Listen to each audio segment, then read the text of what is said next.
welcome to the Connected Sphere podcast.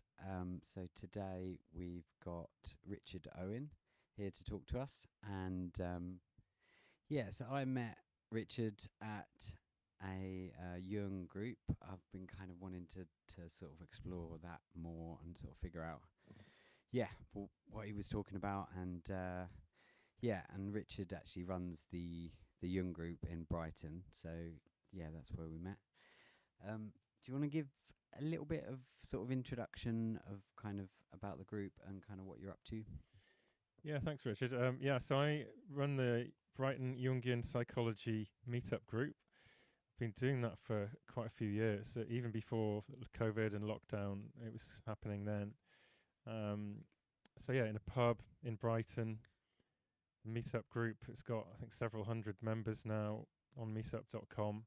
Nice. Just people who are interested in Carl Jung and Jungian psychology and that kind of thing. So we get a mixture of people who, some are just interested in the topic and don't know much, up to people who are either therapists or professionals working in the industry and using Jungian ideas or have studied it as themselves. Yeah, I actually I didn't know much, and I knew from that first night that there were some people kind of working in that therapy space with the ideas of Carl Jung, and I'd heard of that being a thing, but I didn't know much about it at all.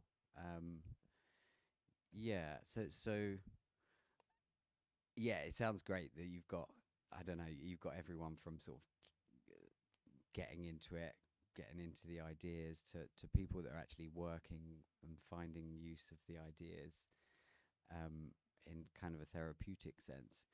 Is that like a talk therapy kind of? Yeah, I mean the traditions like of Jung, as a psychotherapist. I mean, he's a psychoanalyst. Like, he was close to Freud for a long time, but had his own ideas and went his own way. He called his version analytical psychology, ultimately. Right. But it is a sort of, broadly, there's lots of concepts around what Jung was doing and writing about, but he worked it in a talking therapy kind of format, like with people. It's part of the psychodynamic tradition, so it's looking at the dynamics and tensions between the conscious and the unconscious. Trying to make some of the unconscious more conscious, exploring it through things such as dreams, for instance. Yeah, that's a really nice way to put it. The tension between the conscious and unconscious. Yeah. Like the unconscious is like a naughty kid that you're trying to keep in check. I guess it's a lot of things. There's so much, I mean, the point, just by definition, like anything that is not conscious is the unconscious. Yeah. And what kind of got you into the ideas of Carl Jung? Yeah, I think it was like probably many years ago. I mean, I'm 47 now. Okay, so looking back in time, I think in my 20s I'd probably heard about him and hadn't really gone much further into it. But it was like his sort of personality model ideas around psychological types that ultimately got me more into it, really exploring his ideas. So, a lot of us it's influenced what people would know as like the MBTI and the sort of 16 personalities type models of personality, but they're just interpretations of Jung's work, and I've since gone in to explore it much more deeply. I got into the kind of roots of trying to understand where he was coming from, because there's so much more depth and breadth to what he was talking about, and when you situate it, that sort of personality model within the context of his whole kind of world, so then it's got a lot more to it. I've heard it's one of these things that, like, it can be really challenging to kind of sum up his works even in an hour or even in however long. I guess if you're building a model of the 16 personalities thing comes from him or comes from someone that kind of was into him?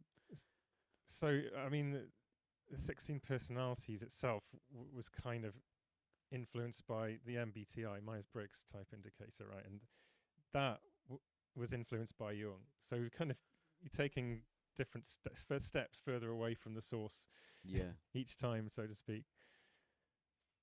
Yeah, yeah. And I mean, I've encountered that kind of briefly online. I haven't read too much into it, but I know it's you've kind of got those the digits. So if anyone at home is kind of wondering what the Myers-Briggs test is, it's the, you know, you got E, F, N, P, and then it's all each letter kind of represents an aspect of that personality. Yeah, I mean, they represent aspects of human personality and human nature in general, you know, just ways of processing or engaging with the world. But then there's kind of preferences to it, you know, in the sense that some aspects come to us more naturally. We kind of default to them more. Going back to Jung, it's like we're kind of more conscious of some things than we are of others. And then other people are more conscious of a different aspects of human nature than you might be. So it's really, I think that it comes down to that other people might be experiencing reality in general through a different lens to you, preferentially, you know. Yeah. That's just why we come across so many conflicts sometimes with people that, you know, that they're literally looking through a different window on the world. Yeah, absolutely. I mean, you've only got to think about different types of imagination. I know I've been doing this quite a lot recently, where I kind of ask people how they think. Is it like an inner monologue, or is it quite visual? And even between friends, like it's quite vastly different. You know, some people have got kind of a visual imagination, and some people have got that kind of endless stream of consciousness that you're but with a monologue. And I heard even the other day, just a friend of a friend apparently doesn't think visually or with words, and the way he was trying to explain it was quite a hard concept to grasp. But the kind of fascinating realm of everyone thinking totally different. So then I guess you've got that on top of the 16, haven't you? So there's just endless variety. Well, I guess the 16, you know, types and the different preferences and the functions that make up the model, they kind of just ways of describing different, qualitatively different aspects of these ways of approaching and processing the world. Yeah. So they kind of give you some insight into, you know, mapping out the space that you're talking about there, like this vastly different subjective experience that people have. You know, it's a wonderful thing. You just sit down with somebody and just say, how do you experience reality? Yeah. Someone might go, what do you mean? I just do, like. Yeah. But you know, most people don't stop to think that their experience might be somewhat different to yours. You know? Yeah. So what kind of topics have you had at the meetup? With what sort of topics get dived into? So some of the common Jungian ones, like archetypes, like the shadow, specific archetype. I wish I'd brought the list now of all the ones we've done. Goodness, we should check it out on the meetup. I could check now if you want, and I'll go through the list. Yeah, go for it. Yeah. While we're speaking. Yeah, I think it's handy to give. Yeah, I think it's worth having a look at that list, because it sounds like there's just endless content there to explore with Jung. And I guess, I do like the archetypes one. That was the one I went to, and I love the concept of that. I still find it kind of hard to pin down exactly what the archetypes mean in my mind, but then I guess that's the classic trait of being a human and trying to figure out how it affects us in a material world. But actually, that's what he described best, the immaterial. So let me just try and find it. It's hard on the app to find the past events. See all events past. There we go. What's the shadow one about? Well, yeah, shadow. I guess we're talking about archetypal aspects of human nature again. And the model of the shadow that I like to look at is one that someone who I'm a great fan of, John Beebe, who's a Jungian analyst from San Francisco. Like, he's written about his understanding of the shadow through 4 different archetypal kind of forms or characters. The one that I'm the most biggest fan of is the trickster. Yeah. So the trickster, like archetype, it's broadly a set of kind of characteristics and ways of engaging with the world that have been portrayed like timelessly in every culture, like throughout time. Yeah. I mean, one of my favorite modern ones is like, the Joker from Batman. Yeah. That's kind of a dark take on the trickster. Or the Riddler. The Riddler, yeah. So like Batman does it well, especially like the Wacom Phoenix version of the Joker. Yeah, absolutely. He channels that kind of archetypal aspect of human nature. I feel like especially near the end, with the way he moves as well, is it encapsulates the trickster perfectly, doesn't it? It's like it's formless and with form and changes, and it seems quite random. They must have spent so long finding the right dance to kind of sum up that kind of trickster element to him. Yes, like slippery, and you can't pin it down. It's this, it's that. It's what is it? The tricksteriness is kind of nebulous and hard to grasp. Yeah. But also it's got that kind of comedic sort of humorous element to it, but also like quite a dark side as well. Yeah. It's quite it's quite a powerful attribute to kind of use in real life, isn't it, as well, the trickster? Because I might have the right idea of this, but if you're in a bad situation and you suddenly flipped it into some sort of trickster, like it's play, like you're playing with the reality of the situation, it could be totally baffling to people. I'm sure it could help in all sorts of situations. Baffling's a good word. If you've like baffled your way out of trouble, you may well have channeled that kind of aspect, that timeless aspect of human nature, right? Yeah, just been so confusing to people that they don't they just kind of step back, like what on earth is that? What's going on? Like, it's almost like a form of alchemy, being able to sort of shift a mood or a situation and kind of flip it totally on its head. But yeah, I guess like part of me wants to try and figure out what. So this person in California, is it? Yeah, San Francisco. Yeah, he's a Jungian analyst from San Francisco. Yeah, John Beebe. Would he say that the trickster is kind of an element of our subconscious that acts as a protection mechanism? Yeah, there's a certain like aspect, like defense to it. Yeah, suddenly sometimes, shadowy complexes or aspects of ourselves like come up like autonomously, as a mode of defense, and in a trickster form, like you've just described, how some of that might look if you were defending yourself by catching them like in a double bind, or baffling them, or fooling them, or tricksing them, or just making things so ridiculous that it just confuses the hell out of people, or even like being sneaky and deceiving and like conniving and cunning. There's this real sneakiness to the tricksteriness.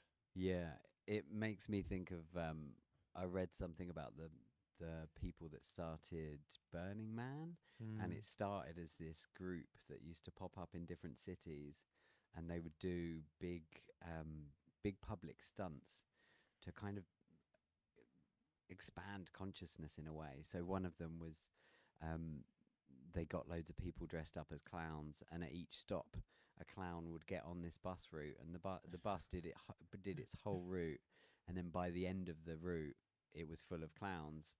And all the people on the bus were like, what is going on? Is it a clown convention? And they're asking them. And the clowns are like, I'm just going to where I need to get to, you know, like totally denying the fact that it was a plan, in the idea of kind of expanding for people the possibility of possibility of what's possible. No. Yeah. I like that kind of encapsulates that trickster element, in that you can expand ideas with it as well. And you think, like, looking historically, you know, Jung would sort of draw on like mythology, ancient Greek and Roman gods, things like that. I mean, you know, like Mercury or Hermes. There was lots of gods that had this trickstery nature. Yeah. So, you know, the kind of part of the idea is there that, well, why were these gods created? Where did they come from? Like, you know, it wasn't just random, like, imagination. That, you know, so effectively people were projecting aspects of their own nature, of human nature.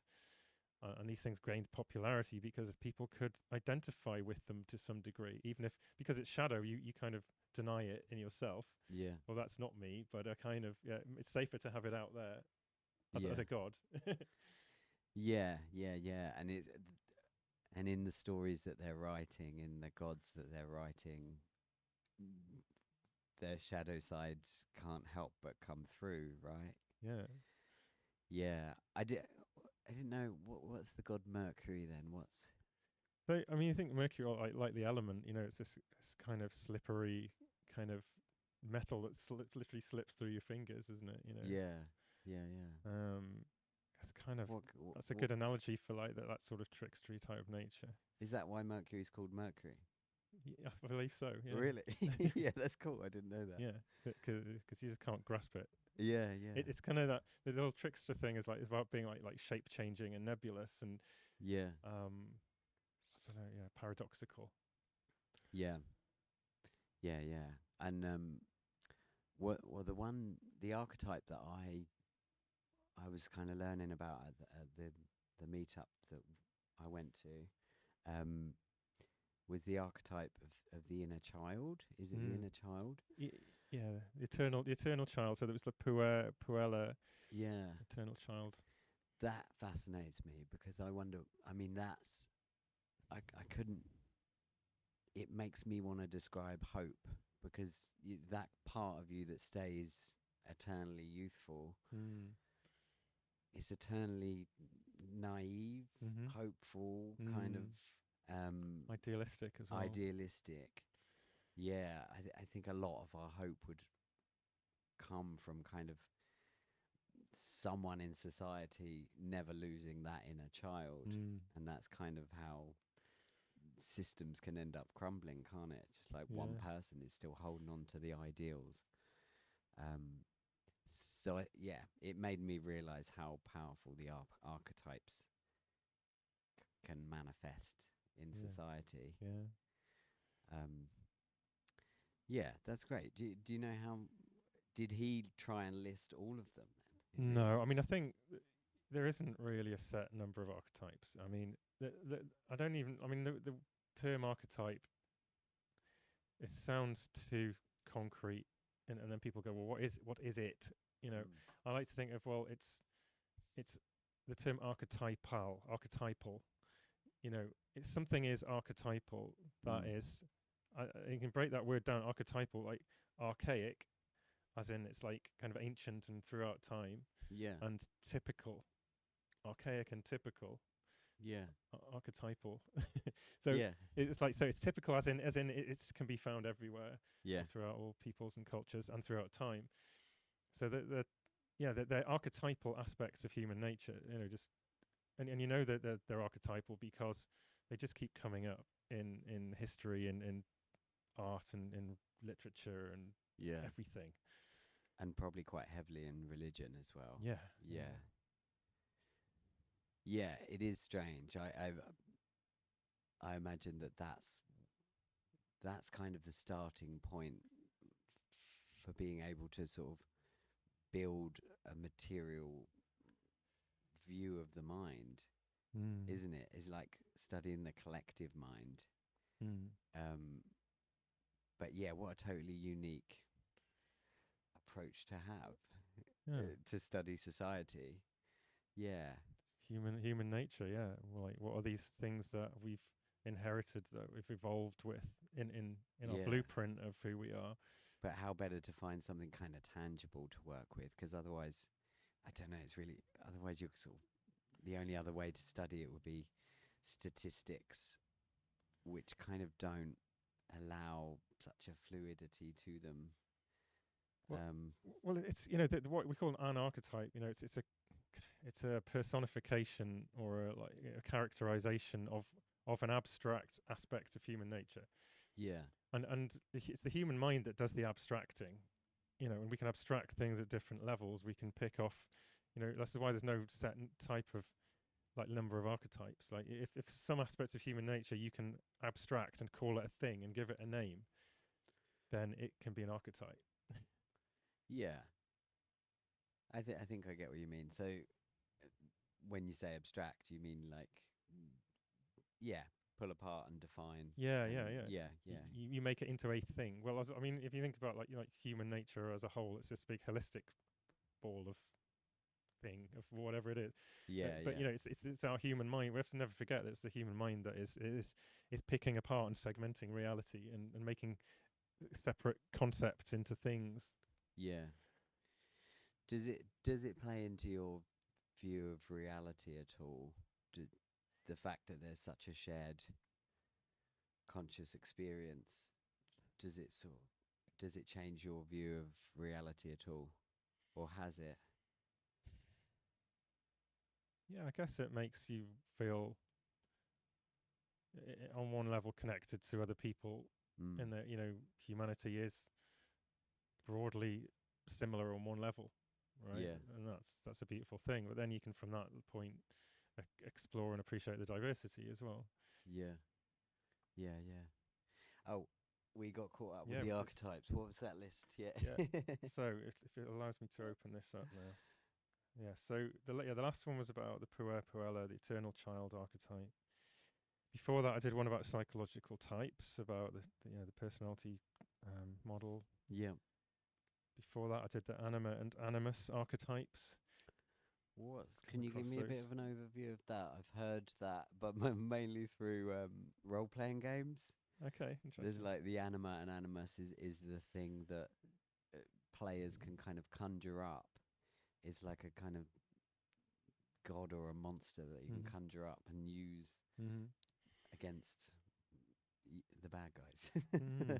Interesting, yeah. So it's a basically the words mean soul and spirit, but there are aspects of the mind that I guess, at least in the like John Beebe's model and perhaps the typology, it's they're kind of a counterbalance to to the conscious, to the ego, and there's a sort of power dynamic to it, where, in a sense, this aspect of it becomes more kind of, I don't know, sort of subdued and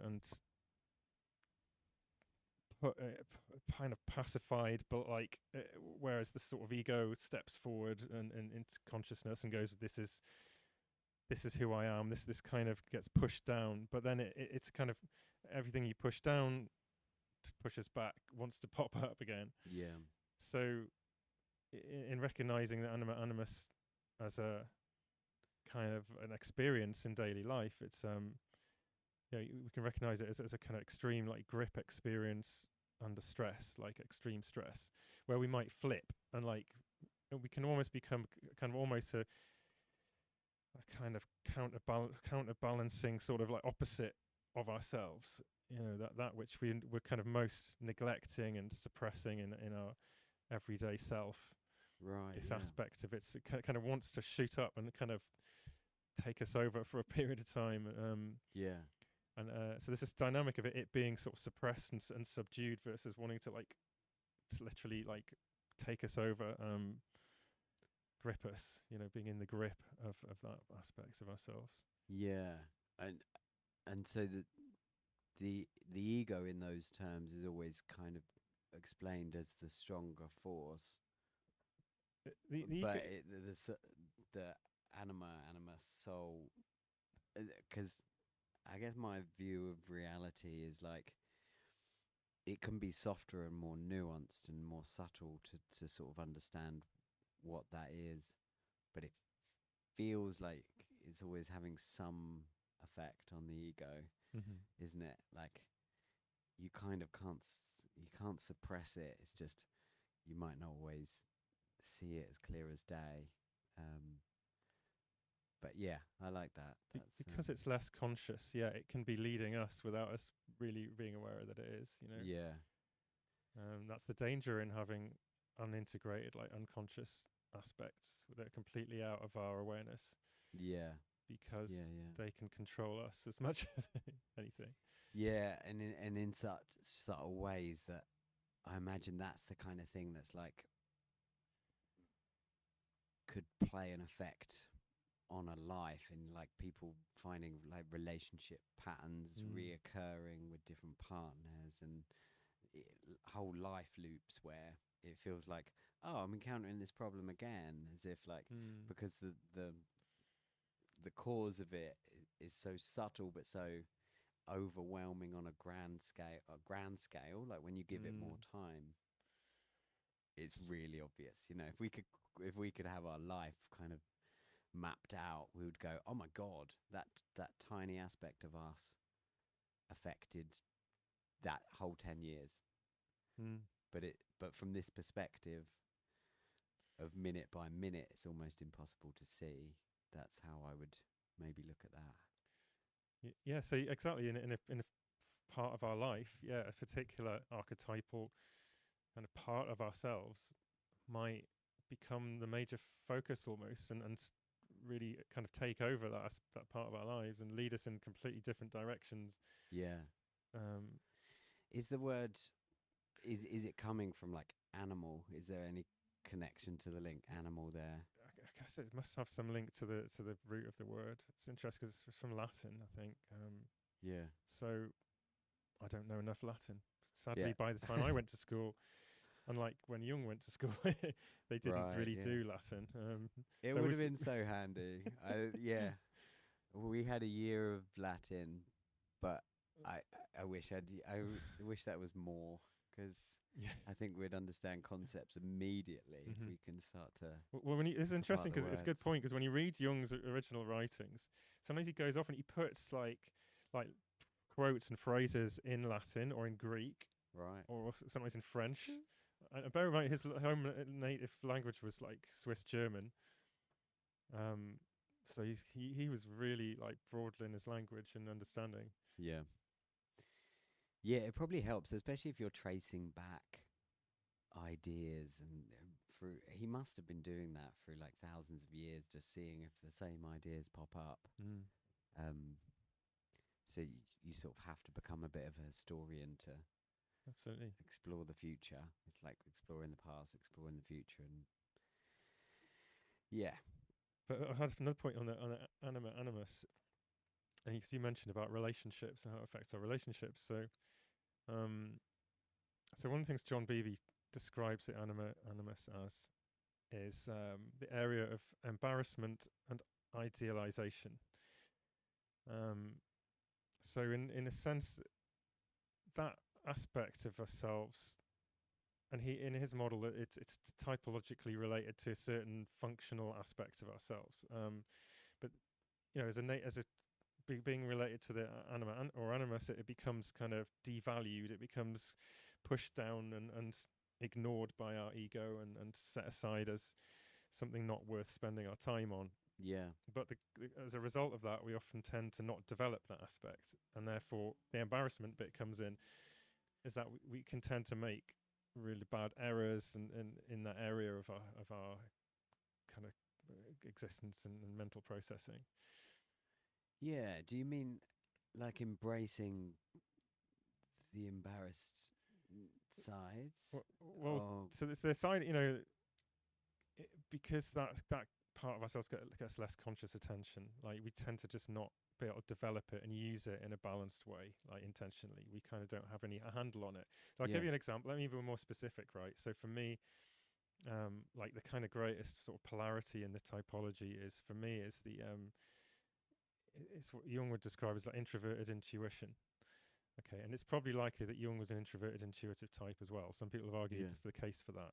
I know there's lots of arguments about these things, but but the what makes that an introverted intuitive type, what it is that there's a polarity of that being the most conscious, valued, accessible aspect of functioning. But the trade-off for that is its polar opposite, that it becomes kind of polarized with, which is in that, with that function, it's extroverted sensing or extroverted sensation, which you could essentially think of as like sensory perception, like being in contact with the physical, present, concrete world in the moment.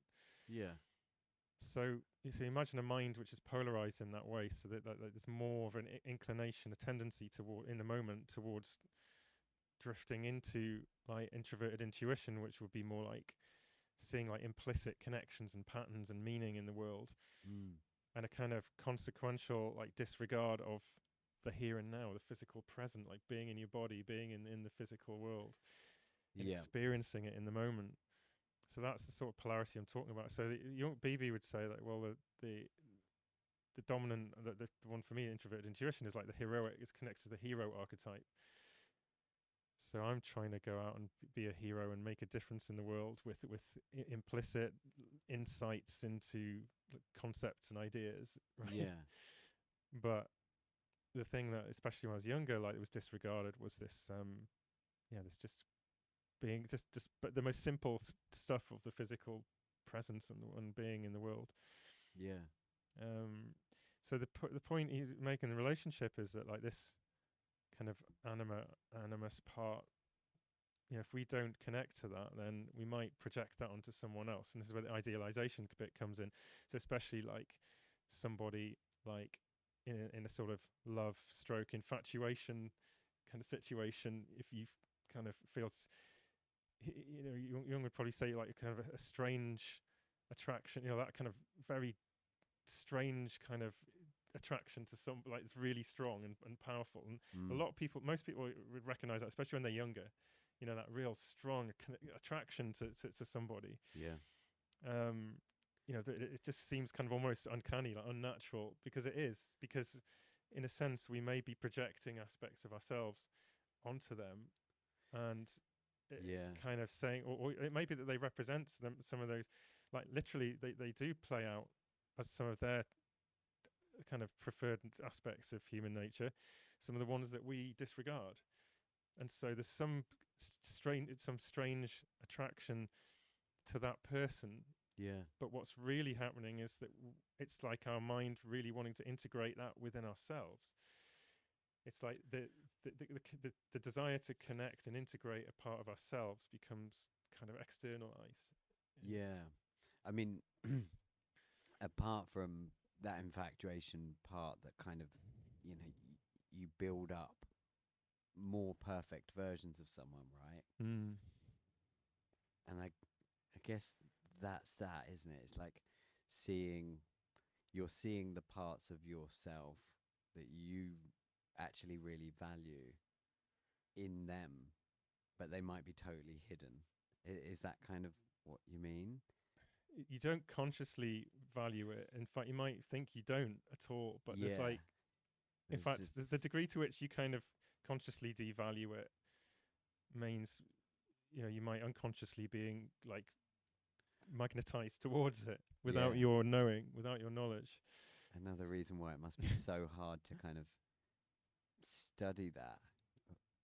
The unconscious. How, because I can imagine that now with kind of what we know about psychology, but back then there would have been less surety around that. And then I don't know, how would you know that it's someone's subconscious, unless later on in therapy then you kind of test proactively, right? Or it must be quite a hard thing to kind of pin down. Well, how would people know? I mean, this is a good question. Like, in a relationship, it might get to a point where the bubble bursts, like, and you realize that you were looking at a projection the whole time. You know, yeah. and that's how people might know, is that actually suddenly you wake up out of the spell. Yeah. And you realize actually it wasn't this person that I was actually in love with. It was something idealized, like something projected. Yeah, I do get a sense that like the subconscious wants to be listened to, and there's more unique styles of therapy popping up around that, isn't there? Like the type of therapy where they put you into quite a meditative state and then talk to your younger self and things like that. I can imagine lots of those come from Jungian ideas of like you've got to let that part of you be heard. There's a lot of parts work now. There's different models. I mean, so I'm not like a psychotherapist myself, but having been into therapists and experienced different things. I mean, there's this IFS is probably the most widely known one now, which is becoming quite prevalent. What's that stand for? Internal family systems. Oh, right, yeah. That's one way of working with parts. But, that is a therapy, and it's like trying to unburden parts that have become essentially traumatized and unable to kind of freely express themselves. So I mean, there's loads of work people can do, because parts, like when you do, like even in coaching, like how I work as a coach, you can work with parts, and it doesn't have to be on a kind of like a pathological level. It's understandable for just about every human being that they realize that they're distinctly different in different moments. They can be a different kind of person almost, like and if you're in a close relationship with somebody, you recognize that in each other. You always quite quickly get to see the different parts of another person. Almost like taps into that idea of we're all kind of one shared consciousness and we're experiencing different parts of it. A lot of people that have it tends to be something that when someone takes a psychedelic, that can be something that's quite visually and all encompassing, that feeling of that, that there are different parts kind of coming out of the ether, and I can imagine I could see that being a really important thing to kind of listen to and study. Has it helped you with your coaching? Yeah, I mean, it's certainly a frame that I can bring and hold there in the background, and it can sometimes help to speak about that. If people describe a sort of mode they go into, whether they're thinking or feeling or whatever, or experiencing the world in a certain way, you can speak, you can personify that aspect of them, and say, there's, okay, I guess I'm hearing there's a part of you that that sees things that way, perhaps. And then you can say, well, is there another part that sees things differently, perhaps? And people might be able to then put a kind of a fence around different things and start talking about then the sort of interrelationships between different parts of themselves. And I can this is making me think of when I was in India. I went to like one of these things where they incarnate as the local god. So they do this thing where one of the people from the village will dress in these hugely elaborate costumes as one of the local gods, and like every 15 years each village will hold a different one. And I remember going to one, and it's like they would dance for 2 days with bangles and be kind of covered in blood by the end of it, and kind of working themselves into this trance state. And then they would, all of a sudden, they will have incarnated that god, and then they sort of go around giving blessings as that. I can imagine that it's that kind of, that might come from that early sense of like inviting in the powerful parts of ourselves, and that's just kind of quite an extreme, intense, visceral version of that, but nonetheless probably in some way linked to that, you know, that feeling of, oh, now I have the power of this thing. Yeah. Yeah, yeah, yeah. That's an amazing thing in that culture. It's something that I guess maybe is not as wide done in our culture here. I'm trying to think of the analogies there might be, but you know, in a sense that, you know, it's more that like the ego, the conscious, the adult, sensible, in control part of ourselves is what we're invited to get into in our culture. You know, that's where we're supposed to be headed. And yeah, but to have a time when you're like recognizing that these other aspects, these other parts of ourselves, and actually intentionally bringing them up and going into them. Yeah. Yeah, yeah. And the right the trickster isn't always the right option. So you know, you're sort of calling on that, and yeah, I definitely want to read more about the archetypes. I like the idea of just kind of just using them throughout the day. Just quite consciously, maybe even rolling a dice, just sort of testing. You know, like what will I manifest now? Yeah, yeah. I'm going to spend 3 hours as this archetype, see what happens. But the thing is, that it's yeah, when you have to create this, like they're doing in that ritual, the circumstance, the situation, to bring that about to automatically come out and spontaneously come out. That's the point, is because these things are unconscious. That they're not. You don't just dial them up. You know, you don't just you don't just try harder to be it. Yeah. It's like the whole point of these things. Try less hard, actually. You have to let go, actually. Yeah. Which is a hard thing to do. Yeah. Yeah. In this culture as well, where so much of our time needs to be us in total control to kind of get through. Yeah. It makes me think that there's probably some techniques that people use, isn't it? I guess meditation might be a good one to let go of things, but then also meditation's quite calm, you know. Yeah. But you'd have to be careful, you know, about these things. I think the main thing is to look, you know, just be observant and mindful and aware of what is coming up, like what repeatingly distinct aspects of yourself are coming up, like spontaneously in everyday life, sometimes triggered by whatever like people or situations you come into cross. Yeah. Just recognizing them. Yeah, definitely. This is fascinating. We could work through that list. It's there's some really good stuff. Sure. Is this kind of not to?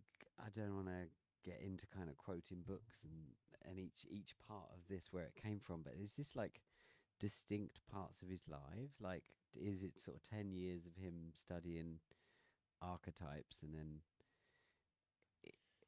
there does sound like so much content, doesn't there? Yeah, absolutely. I mean, he lived to be very old, and you know, he was constantly writing, working. Like, he was a workaholic.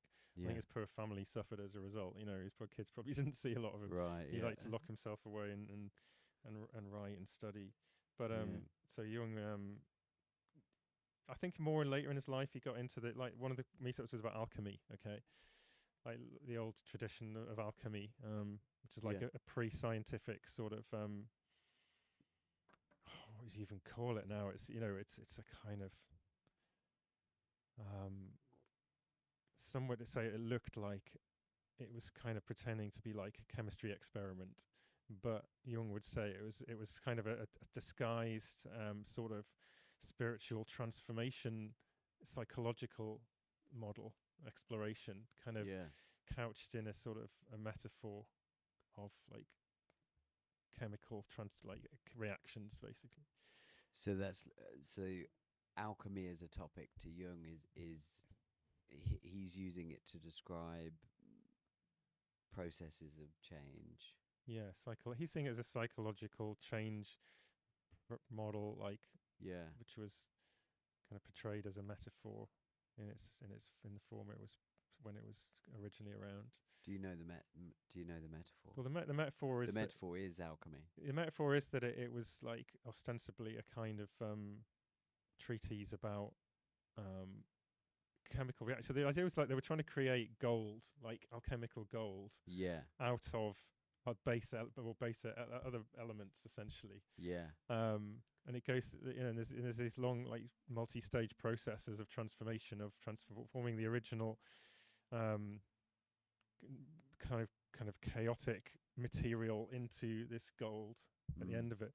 And part of the catalytic process of that is there's the lapis, the stone, and it's what Harry Potter, right? The Philosopher's Stone.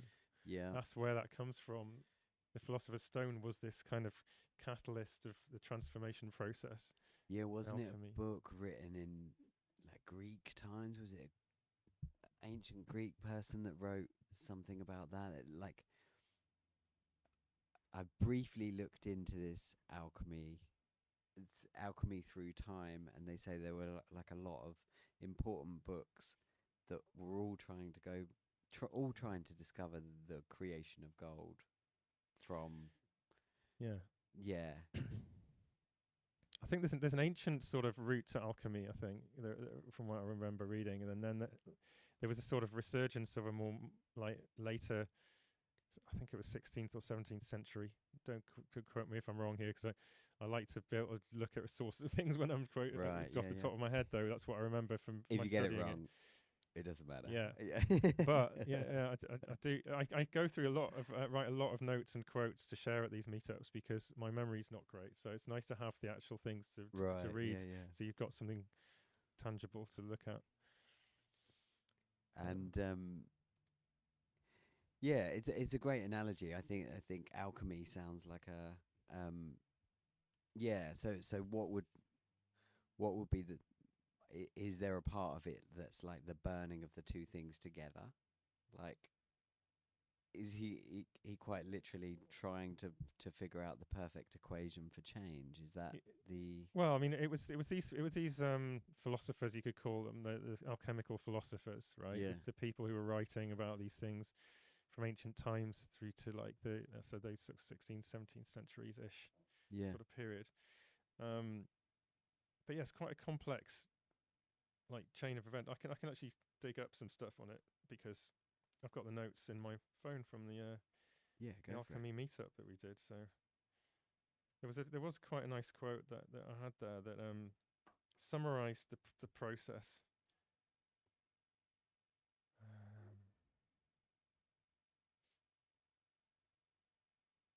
Yeah, I like that he's definitely got some old books for sure. I would have thought he had like endless old books.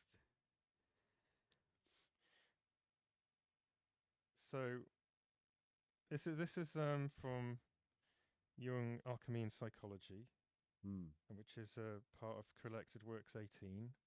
He's got these like 20 volumes like of collected works, which are vast. Like if you had the paper versions, you'd be like filling a massive bookshelf. Yeah. Probably, well, at least one shelf of it. Yeah, it's a lot of material. So this was from that, and it says. So this is a quote from it. It says, "At the beginning of the process, this is the transformation process, right? He or they is in the massa confusa. So this is like again, it's going like Latin terms and massa confusa. This also describes the chaos or nigrido, the blackness. So they're talking about the sort of undeveloped starting point, and this is the allegory of alchemy. And in this condition, the elements are fighting each other.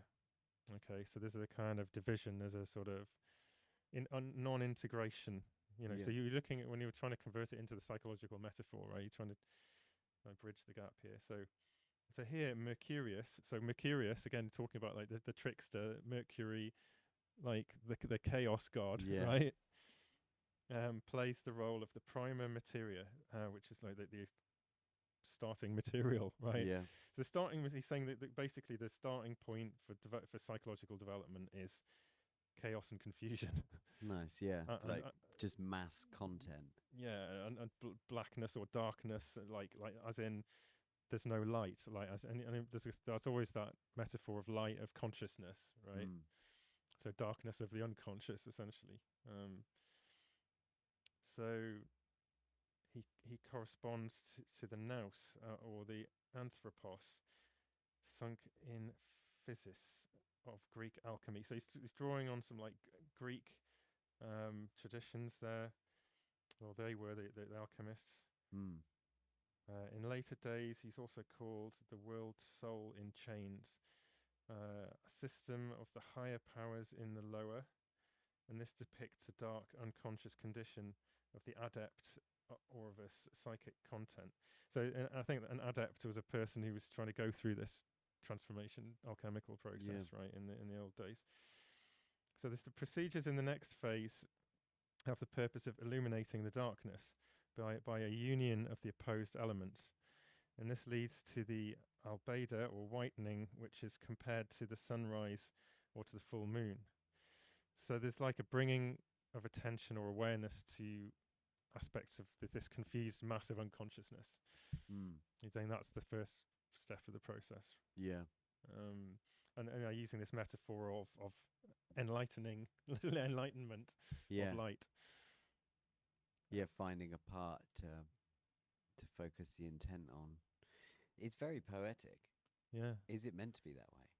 I think, so I think so. Because he's drawing on, ancient like Greek and Latin traditions, and where there wasn't as much a divide between like academia and poetry, and I guess there was more of a blend there. It sounds like it, and it sounds like because I think we kind of know what those words mean, and it kind of makes context in kind of how they're bouncing off each other. But it's quite a poetic way to look at something. I wonder if it I wonder how he started with that, whether it was the idea of like writing quite sensibly and then actually just like trying to pack in the ideas, isn't it? Like how can I get that knowledge, all of this knowledge into 2 sentences? So it's symbolic, isn't it? I guess the beauty of symbolism is that you're trying to convey really complex things in a way that people just kind of intuitively get it. And it helps really, because I think when we're reading we get a sense of that hidden information in there. And it's also sort of how they pass stories down through time, isn't it? Like make everything analogous. Do you want to go on? Do you want to see? Know what happens next? Great, What happens next? So the white substance is also conceived as a pure body which has been refined by the fire, but which still lacks a soul. So you're saying there's something still lacking, like even though when you become aware of this unconscious material, like there's still something missing. It's considered to be the feminine and is therefore called sponsor or bride, silver or moon. And whereas the transformation of the darkness into light is symbolized by the theme of the fight with the dragon, which is interesting. He's been drawing on, that's a very British symbol, isn't it? Like St. George and the dragon. You know, like we think like, it's just a guy, a hero, a knight, like killing an actual monster. But could there be something more beautifully psychologically symbolic about that? So he's saying that this psychologically is related to that sort of fight with a dragon, like an internal dragon, a psychological monster inside ourselves. Having to sort of subdue the beast or tame it. He's saying it's and he's talking about the motif of the hieroskamus, the sacred marriage of the sister and brother or mother and son, which appears in this phase. And then there's a quaternity. So this is a quite common thing in Jung's model, like a quaternity, like a 4-part model with like opposites, like the kind of cross of functions. And that becomes a duality. So there's like this changing of different numbers of opposing elements. And you're talking about the reddening or rubedo follows the whitening, and it, by means of the conjunctio, the moon is united with the sun. So this is the ultimate like point of like the kind of the masculine and feminine uniting within us, like so to like these opposites literally combining. There's this kind of alchemical marriage, which is the sort of symbol for that. So in the same way, like they've kind of noticed, like, you know, this sort of complementary pairing of masculine and feminine, like this sort of drawing the analogy to this complementarity of elements of ourselves that can form a kind of marriage or union in a metaphorical sense, which is really what a lot of Jung's models about, is this integration of opposites, this kind of coming to it like a dialectic. I love that word, the dialectic, you know, having a negotiation to kind of find a way to accept two very different ways of looking at things. Yeah, like you're adding the perspective of the masculine and the feminine. So, but yeah, also, I don't know, I always think like therapy is, it's not, therapy is just, you're becoming more whole, aren't you? You're showing all the aspects, but more comfortably. That's how it always feels to me anyway, that kind of healing arc that people go through. And I think he's describing it perfectly, isn't it? It's like all those parts kind of merging. Yeah That's great. I like it. Overcoming your conflicts. Yeah. And I didn't really get into the whole masculine and feminine aspect of the anima animus, which is kind of similar to what he's alluding to there, because I think in modern days, like, you know, with the modern take on gender and so on, it's more complex. And so I just look at it as a kind of like complementarity. You know, forget the labels masculine and feminine. Like, no, whatever one part of yourself is like, whatever or your main sense of your nature is like. Yeah. You know, just find what the complement to that is, what the opposite, the thing that is neglected and devalued. Yeah. Also, the dragon thing kind of feels like it taps into the hero arc, or the the hero's journey. Yeah, that's great. Yeah, nice. And what sort of coaching do you do? So I mean, on a day-to-day basis, you know, I'm doing more straightforward, either career coaching or development coaching, like you know, helping people develop professionally or personally, and that can use personality models sometimes in psychometrics. I mean, I've gone on, you know, so I got into personality through originally through Jung and the MBTI, but I went on to do a master's in organizational psychology, and specializing in personality, which got me into the sort of the more academic mainstream sort of trait models, Big Five, and facets of Big Five models, and doing a thesis around that, and then having qualified with like being able to use and deliver like many different psychometric like personality instruments. So most of the sort of main ones, like all trait and type instruments. I've done a lot of different trainings, and just to understand and know how to use these models and the insights they can give you. So the coaching I do, you know, may involve aspects of personality models. Sometimes, especially when I work with my own clients, rather than with this kind of associate work I do, it might be I might get more into the parts kind of stuff, you know, to help people, like in terms of in a developmental sense. You know, when people feel stuck and they, you know, they want to be like more something or less something. You know, it might be a case of exploring, you know, how they relate to those different aspects, those parts of themselves.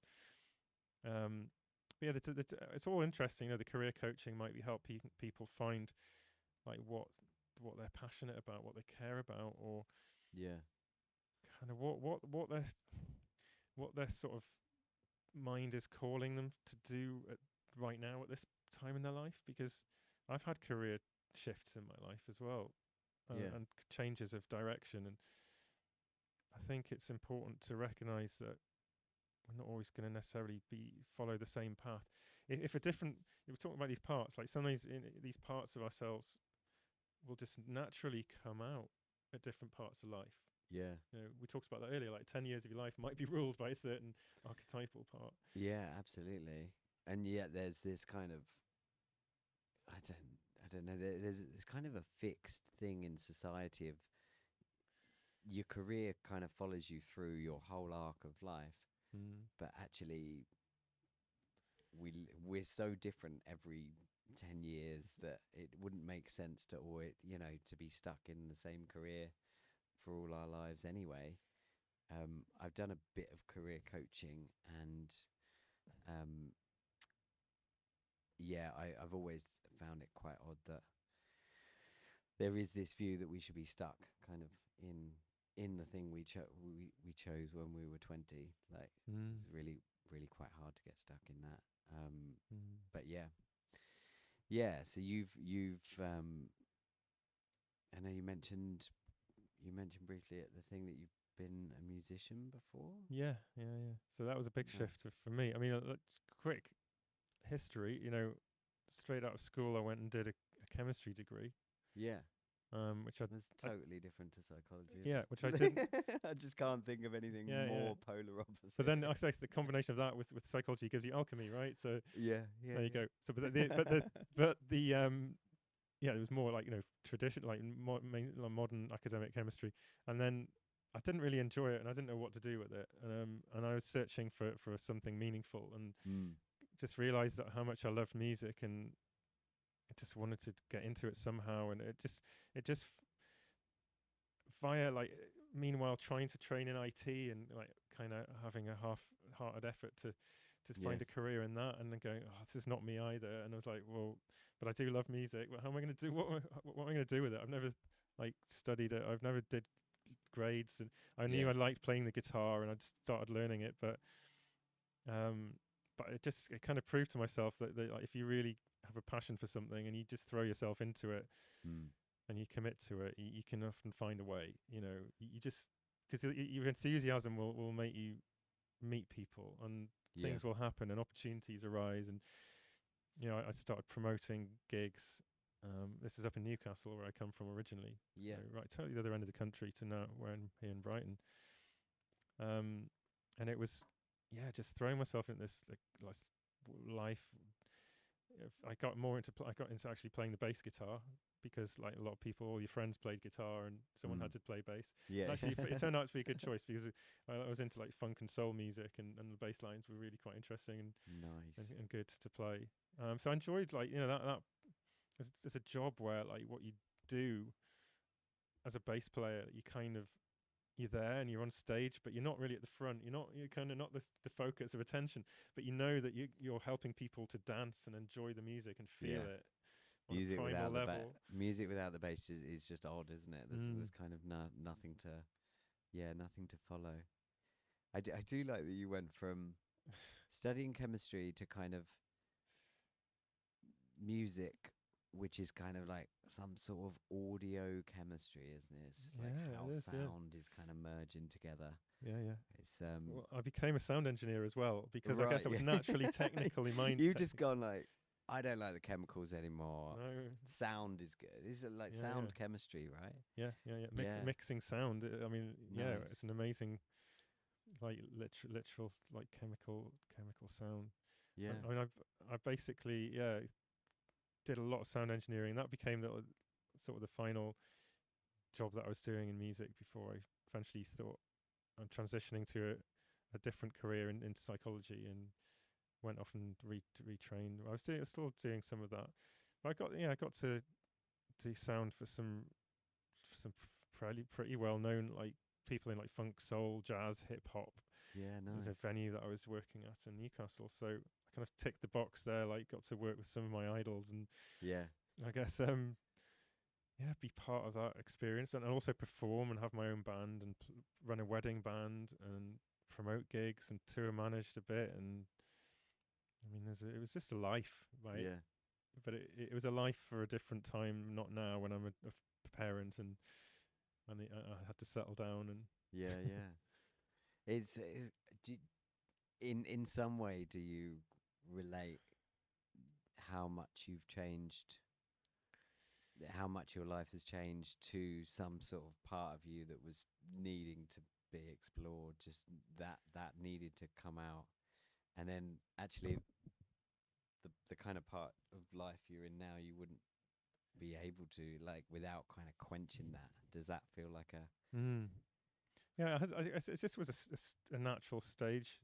I kind of just, I guess I was listening to or paying attention to what was coming up for me and what I needed.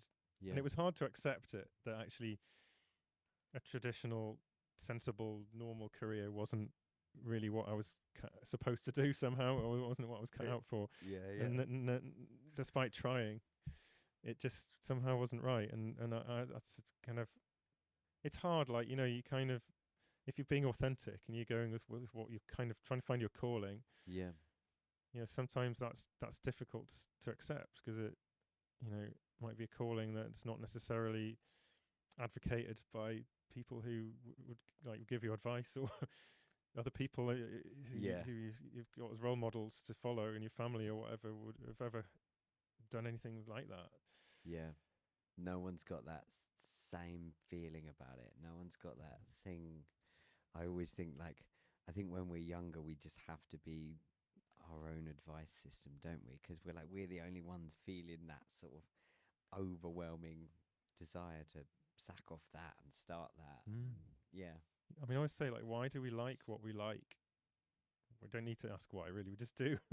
yeah, But we have to be aware and honor that somehow.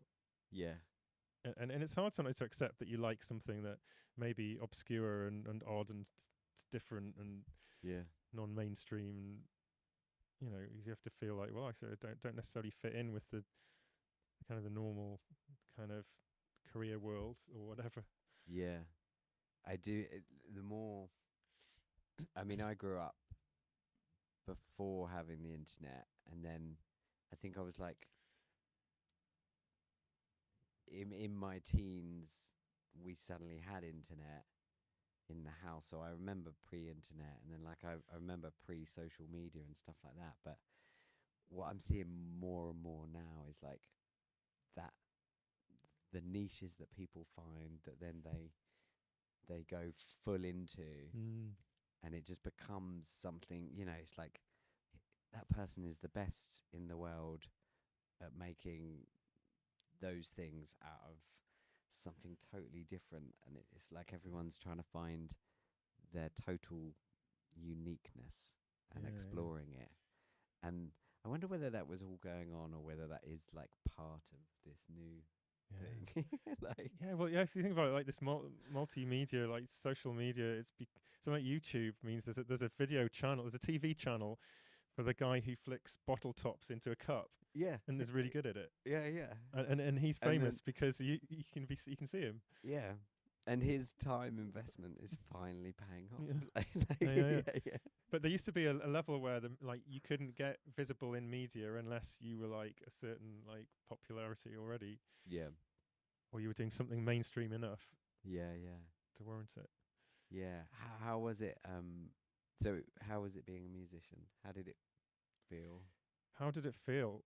It was coming from my sort of like typological experience of the world. I guess I played to my strengths in it in certain ways. One of them was like kind of being creative, like songwriting, like trying to explain and write and convey important things in a, you could say, like a metaphorical or poetic way, right? And using language in that kind of way. Also being really organized. So I was good at that aspect of being a musician, of running the band, getting things sorted, and getting. You're probably the most popular bass musician ever, aren't you? It's like, wait, there's a band member that's organized. Yeah. Well, I was the band leader, so I got the gigs and sorted things out and made the calls and had, you know, made sure we were ready and booked the practice sessions and got us there on time and sent out all the messages. So it was like, so I used my organizational skills like in a world where I kind of said there was more disorganized like people by nature, right? Yeah, yeah, yeah. Just for the That gives you an edge already. in a certain way, yeah. Yeah. But then there was ways in which I didn't have much as much of a strength. I talked to you before about the sort of polarity for me being that, like, kind of not being as natural just in the physical world, right? And playing an instrument is a very physical thing. Yeah.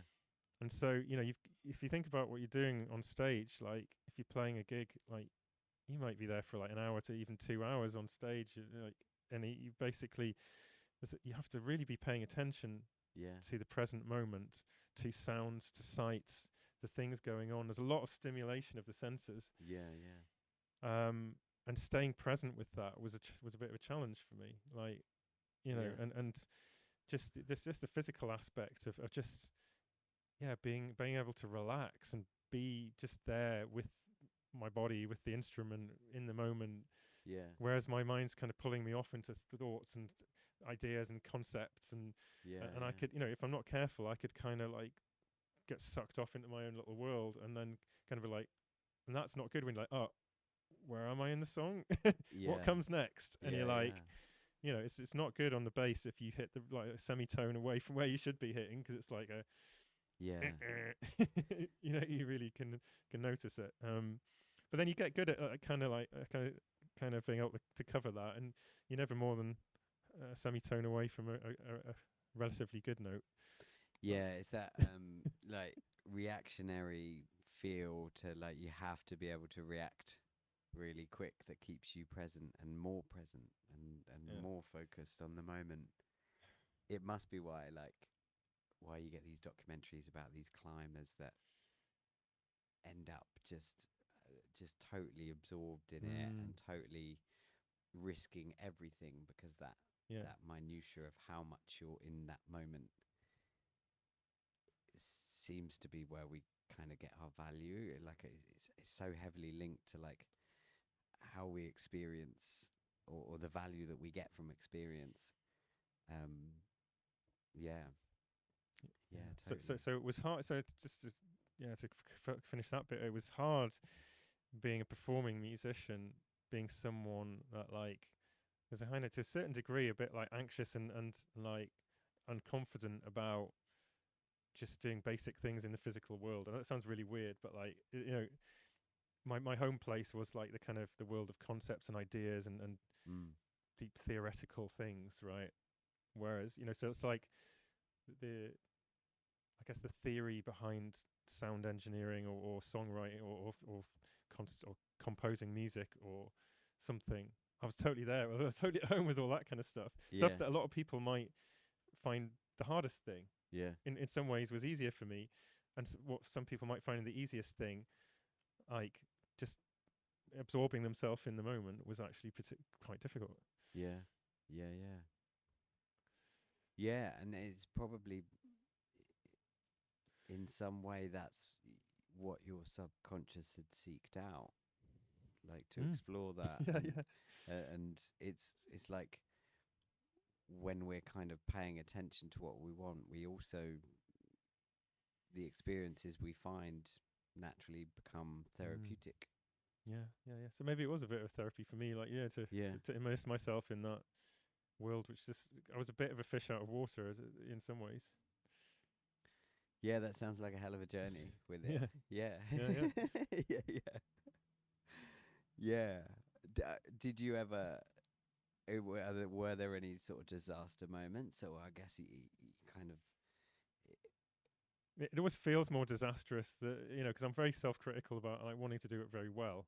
I always wanted to be masterful at whatever I was doing, and it was frustrating if I made a mistake. So I'd always try and record the gigs, so I'd listen back to it. I sometimes be feeling awful about it at the end, and I'd be like, "Oh, that bit, I just did it. I completely got it wrong. I totally forgot what was I doing." And then I listened back to it later, and I was like, couldn't even hear the bit where it went wrong. Like I'd like, "Oh, where was it?" You're the only one that noticed that. That's it's usually the thing, isn't it? With most people's internal criticisms, it's like you noticed that because that was like a thorn or something. It was like It was huge to you. It was horrible. Yeah, It was painful. yeah, yeah, I was like, that mistake that was like the end of the world for me. It was like getting the wrong note or something, or yeah, forgetting, or coming in for like the wrong section of the song or something like that. yeah, yeah. No, that sounds amazing. And then transitioned into coaching, and I guess that's kind of, yeah, that's another interesting kind of Yeah. transition, isn't it? It was the personality stuff for me, and like Mm. trying to again discover more about myself and why I was the way I was, and kind of these things that I just described to you, these experiences I was having with, they make a lot more sense in this model of personality, and especially Jungian model. It makes sense that, I'm just becoming more aware of how my psychological system was kind of set up with certain tendencies that were just naturally pulling me in certain ways. And it means you can be a bit easier on yourself, because nobody has full grasp of all of these aspects of human nature. We're all a bit specialist. Yeah. Right, that's the whole thing. Yeah, and the only way to explore them is kind of be led by them and see. I guess there's a fair amount of faith in diving into something and exploring whether we'd be good at it, and just kind of allowing that growth, or allowing that internal growth, and then changing ourselves in the material world to be able to create that growth, changing our lives to be able to enable that. It's there's definitely some bravery involved there. And just also then realizing, being okay with being a bit specialized and not so natural at some things, but then that's not an excuse to stay that way. You've got to, like I say, you've got to be brave to explore the other parts of yourself, and that's a long journey. You don't just integrate parts of yourself you've been neglecting for like 20 or 30 years overnight. Yeah. And what sort of things are you finding in the group of, like, you kind of got your experience of Jung's teachings, and you can sort of see how that is playing an effect on your life. Are you with the people in the group, are they finding, I don't know what the question is. You can answer it however you want, because all my questions are quite vague, but what are you encountering when you're hearing other people's versions of Jung, and like how it's kind of impacting their life? Some people I come across have also been through a journey learning about typology and that model. So they've had a similar kind of thing where they've got to understand their own sort of one-sidedness or relative one-sidedness. Yeah. And what that means to them. So having some interesting discussions about that. Yeah. And then there's the therapists that solely do. Some people are like integrate aspects of Jung's work in what they do, or they some people are more psychodynamically trained more broadly. But there's some people there who I've talked to who've been through quite extensive Jungian analysis, like been to because the Jungian analysts, they're the actual direct descendants of Jung's tradition, really, and that's quite a long and like in-depth sort of training to become a Jungian analyst. Yeah. There's not that many in Brighton. I think there's only a handful, like maybe two or so. But working in Brighton itself, and the main there's trainings in London. There's various different schools, but the main place is in Zurich, I guess. In Switzerland, where the home of where Jung was from himself. But some people have been through that process. Quite extensive Jungian analysis, long therapy process, and then using it and training it to use it in their work. Yeah, and do they describe it as being quite effective, or quite effective at certain things and not others, or sort of how do they? I guess they can always say that it's they're always going to promote their work quite well, but have you encountered anything that's like something it might be particularly good for, or?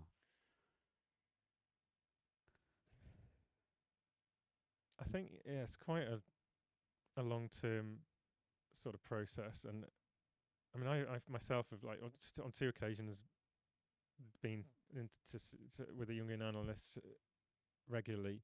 Yeah. Like the most, like once was for like maybe a year, about a year was the longest time I've been to see one.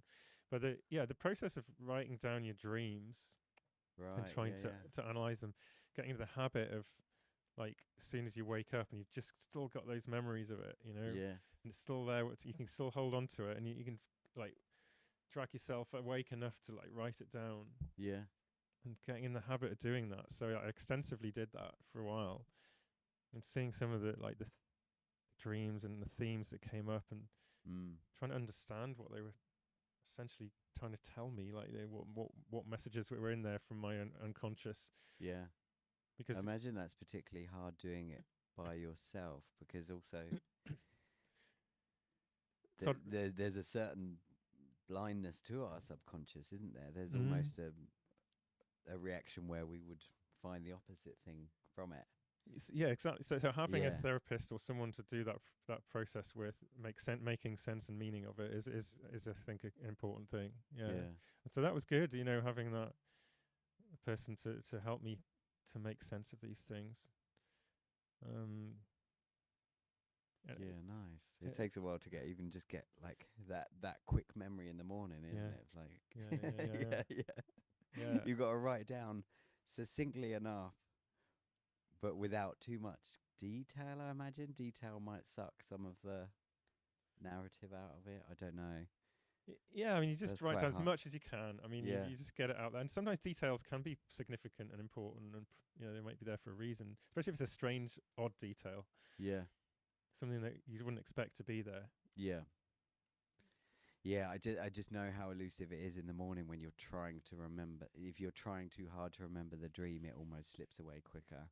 Yeah. Did it take a while to even get that? Yeah, I mean, you have to catch it. Yeah, it's like just slips through your fingers, isn't it? It's just like sand.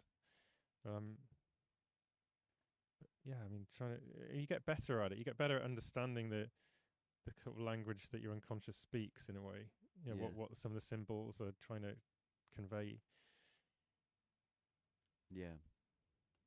Like it might be emotional. I remember trying to figure out what dreams were, and I thought it seems very good at kind of balancing your emotion. You never go to sleep and then the next day you wake up in the same mood, do you? You wake up totally refreshed. And I know sleep's a big part of that, but I do think some of the things we encounter in dreams are kind of perfectly balancing us out from the day. So I imagine some of the dream reading is kind of the emotional things in the dream, or the things that we're affected by emotionally in the dream. Maybe is that what you were finding? Yeah, there's bits where you find there's an emotional content. It's often symbolic content. I mean, some of it's memory consolidation, and some of it's like kind of making sense of things that have recently happened. Yeah, but I think there's like certainly echoes of like long-term things to resolve and things that you've not been conscious of. That are like the traces of it is in there. I mean, for me, it was like exploring things that are there, regarding your childhood and your relationship with your parents and all the stuff that therapy goes into, right? So it's trying to understand some of that stuff. Yeah, that's a really fun way to do therapy, isn't it? Be led by your dreams. It's absolutely a way in to understanding the unconscious, because that's the whole point, is to try and integrate and make sense of this stuff. Nice. Is there anything with the sort of coaching that you wanted to sort of share? Where can people find you? Sure. Yeah. I mean, I have to admit, like, since becoming a dad a few years ago, I have not done a lot of updating of my website. Yeah. But nevertheless, my website is personalityparts.com. Nice.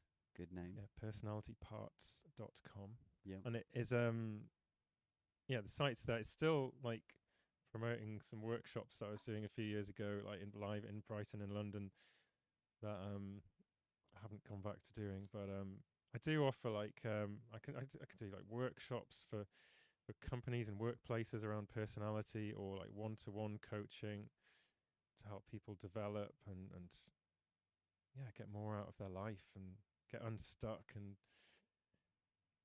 use that coaching space to move on from where they are to where they want to be. Yeah. Yeah, that sounds great. You've studied quite extensively as well, and I think yeah, it comes through when you it comes through when you're talking, for sure. Well, I hope so. But Yeah, and on this on the podcast, as part of the format, we kind of like to get 3 recommendations for the audience from each guest, and it can be anything really. It can be things that have formed you. It can be bands that you like. It can be what you had for breakfast. It can be anything that you want to sort of share and put out there. Yeah. Okay. So I mean, in terms of Carl Jung, people are always asking me like, well, what should I read? Like, how can I get like a way into like what is often quite deep and esoteric material and hard to access? There's a guy, a Jungian analyst called Murray Stein, and he's written a book called Jung's Map of the Soul. That's a good sort of introduction, written by someone who really understands the area. So I'd suggest that's a good way. So Jung's Map of the Soul, Murray Stein.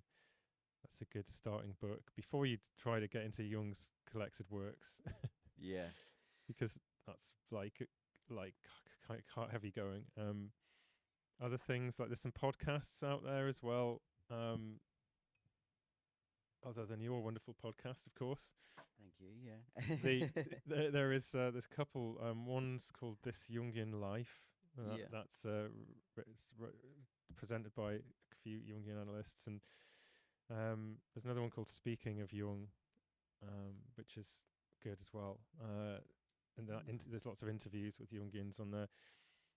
As a third thing, counting that as podcast as one, music. Yeah, I mean, we talked a bit about my past in music. I mean, funk, soul, and jazz music was like what I came from. I mean, like James Brown. I think one of the influences, James Brown and the JBs, as a band. Yeah. I think it's like you could just go and listen to that. And don't just listen to it, let's go and dance to it, because it is like amazing groove-based music. Yeah. That's a good recommendation. Don't just listen to it, dance to it. Yeah. Yeah, I love it. What was your band called? Is it still online, some of the music, or? There's only one thing still online, and that's because I have put it up there, and I like lost access to the YouTube accounts. It's like it's orphaned off in cyberspace. It's there. Right, and I can never delete it or do anything with it. Yeah. But there's a part of a gig that we did with my band, and the band was called Groovenik. See, GROOVENIK, and it was it's about a gig that we did at Sage Gateshead up in the northeast. Yeah. It was a tribute to James Brown. So with the band, we did like a medley of some of James Brown and the JB's like greatest hits, or like kind of in it like a seamless medley, like going through with the full band, and we had like the brass horn section and everything. Yeah. So that's still out there on the internet. Like your own fluid mix of his stuff. That's amazing. Yeah, it was cool. It was really fun to do it. So that was a tribute to James Brown. That was just I think shortly after he died. And that's the thing that's online. Yeah. And that's locked online. That's locked online forever. It's never going away. It's like in Red Dwarf, where he sort of leaves he leaves a tap on or something, and then they're chasing him thousands of years later for the tap that he left on, and he's changed humanity. There might just be like, in the future, they'll never be able to take that down. Well, who knows what will go? It'll be like Bill and Ted's Excellent Adventure. Yeah. Maybe Groovenik's famous in the future. I don't know. Yeah, it could be. It could be. The people. I'm always interested in kind of what they'd be digging up about us. What they'd be finding. It's still there. Yeah.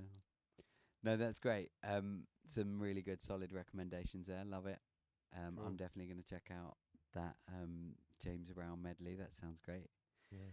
And yeah, this has been a really nice podcast. I think for me, it's been a really good introduction because I think it's brought up a lot of things that I would want to look into in Carl Jung's work. And hopefully it's been helpful to people out there as well, kind of getting into the themes of it. Yeah. If you're in Brighton, come along to the what's it called? The Brighton Jungian Psychology Meetup. So yeah, if you go on meetup.com, search for that, Brighton Jungian Psychology, and it'll just come and join us. And it's a lovely night out in the pub. You get to chat to some interesting people. Absolutely. Perfect. Yeah, thanks for coming on. This has been great. Thank you for having me. You've been listening to the Connected Sphere. Check in regularly. I think I'm aiming to, at the moment, I think it's going to be launching a new podcast every 2 weeks. I see how that goes, but it should be fine. And yeah, stay safe out there, look after yourselves, and have a good one. Bye-bye.